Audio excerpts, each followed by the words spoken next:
Hojau khuna laksari bisu Diamond Radio na langmai dungi sigum mafam amadani hanta fang thokiba kosem gi examination class 12 ki asigi da science stream gi longjam leitoi sanaga unajab gi tanja duni aduga hanmo mukta leitoi sana taram nokchari akoi gi sigumba taraga humdo shuba position am da lako ima baba gi mingam ta habiu ai baba gi mina longjam da mu dor mete aduga mama gi mina longjam sana tumbi okay adu school sikaram karma duna tambiri ise Aje angang odingai class 6 7 adai bawa NK English Academy tamame adigi makata ba class 10 hauna iramda mai ko school tamame okay aduga makata 11 12 school changa me tamame okay hari be school sing si tamapu matam da rank kamai to bire habdi 1 2 1 2 ta birang 5 munu chambira kamai to angang oi dedi dum ka wange aduga Iram da mai ko tama kada di second da mai first second da mai first season da tabung amtre second da mai class 10 di kamai to ai class 10 da 87.8 to sijal 87 isin ho second home ahum na ki makada kari kari class tamli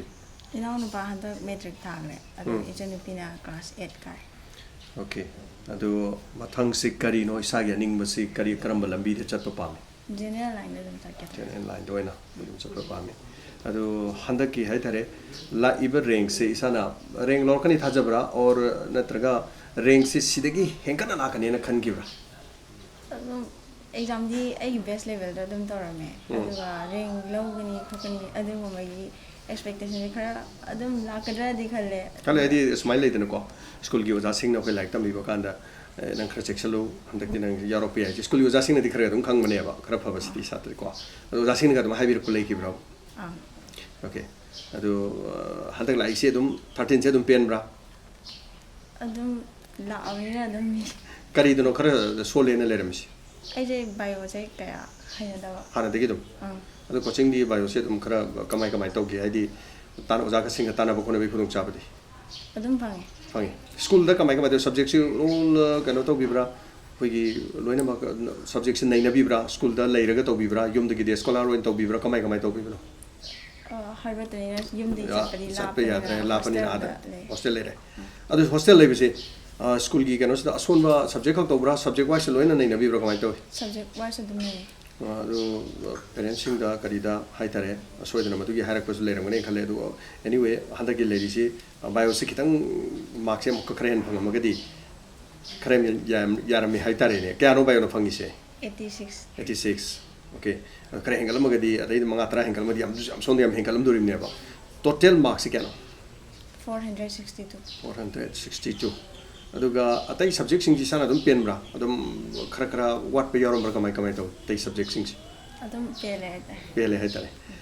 yam no ajar no ma pung kano like pai se hostel da lebi sang chat amada satra me am lari pahan bu kotra aina mo hogu charga khare hena pa khot gi dum lei bi bra kamai to akhoi hostel se pung manga makhai degi ai paw hawe manga makhai degi nipan makhai ba adiga mapan makhai degi school chatlaga school hala aga nimidang de lai pa phangi je pung ama makhai kata nimidang da ama makhai kata ayukta pung ahong ga nimidang da ama makhai ga adai matam da di school chatloi wa ko baga dum pathai okay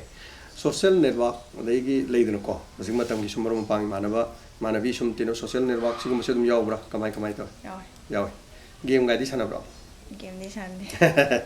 adu no pim sa su game sana bele okay ka so leite adu hobby si kari no eje isi so gram ma sei so kan ba me so ta ge dum sak pa ba ta ba so pa me ne du di ताबसु को अदु ngसाigi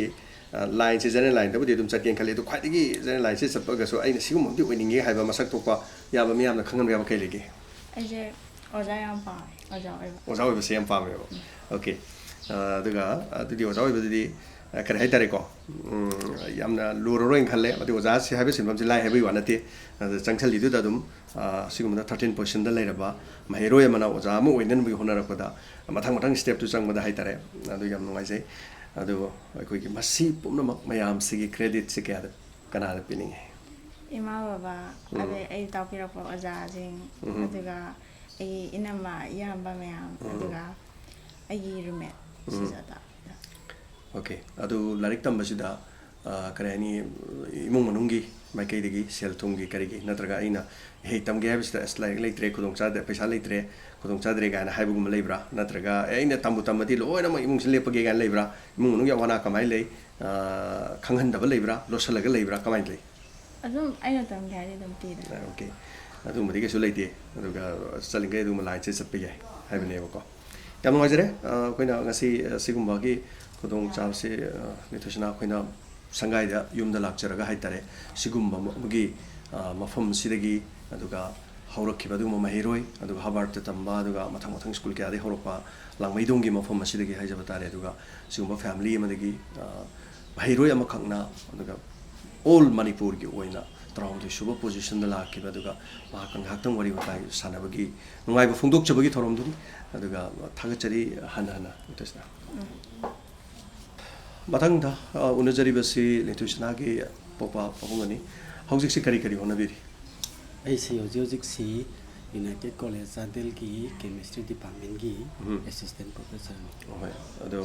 chanupi gi asigum nungai ba pau haitare traum de shuba rank talak pasi isa si soidana maki rank ta chalak pi yai ga si adum popuna khangbi kibra adum khalli di masi Harvard ki rank 5 6 10 baki mang da masi adum 12 ki moi ki any exam tha bada adum masi lai chale oza sing na su school gi Harvard ki oza sing na su imung manung da habi bele isa si samai samai na lei rank chalak pi yai kan high by advance hoina ka khangan gi bele bra adu di leiti okay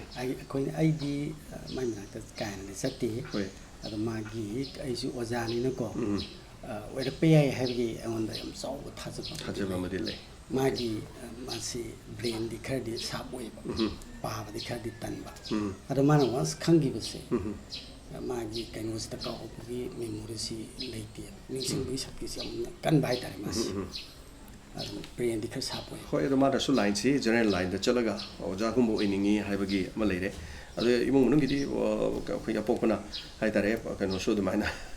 tabuk su to biram ni nai tare atu ya mokoi semba kot pagi imung nung gidi thoidokpa awaba kari doba adu gi leite mana upa me ha di adum kano to adum honoge magi da mutta mana si mana du pa me ha di atahun bi ne logic se ai adu leyu hairo atraga lari adu bu leiro hairo mana tuye pitami matam jita larik si maji note kumdi ka hena sina deba professor hai ta textbook also basi simbasi leiro hai basi ke adum watana adum pi wati walandre mana hai demand hai to ke hai ta adum pi re adum te mikup si pau si nahan hai do kun bitu kamai na pau si kamai khangbi internet ta mai khangbi ra mana call to bi ra kana na pau pi bi re internet ta ge adum khang hai ta hoi mikup tu da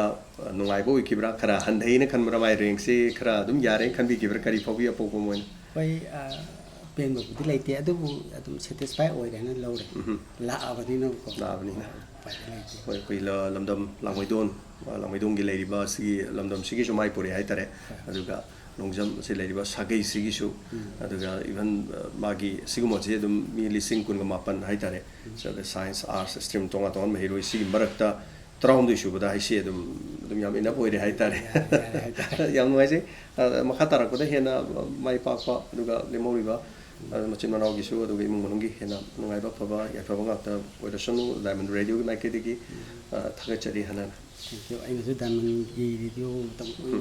na leibo view ai dan hajari hauji mathang da mu najari basi lintosina ga popi aduga hojik si kari kari hona biri yum da ꯁꯨꯝ ꯑꯉꯥꯡ ꯅꯨꯕꯤ ꯁꯦꯟꯅꯕ ꯑꯗꯩ ꯀꯩꯅꯣ ꯇꯧꯕꯗ ꯍꯦꯟꯅ ꯊꯣꯏꯗꯣꯛꯄ ꯀꯩꯅꯣ ꯇꯧꯖꯩ ꯍꯣꯏ ꯑꯗꯨꯒ ꯀꯔꯤ ꯍꯥꯏꯇꯥꯔꯦ ꯃꯆꯤꯟ ꯃꯅꯥꯎ ꯑꯍꯨꯝꯒꯤ